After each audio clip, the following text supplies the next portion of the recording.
If you're trying to figure out between Suno and Ace Studio, here's the simple breakdown from my own testing.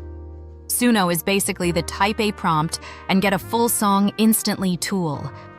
You don't need music skills, you don't need a DAW. Just describe the vibe, and it generates a finished track in seconds.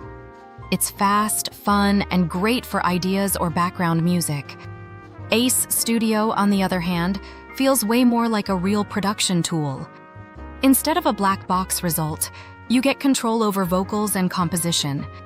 You can tweak pitch, timing, even swap voices, and break things into stems to use inside FL Studio or Ableton.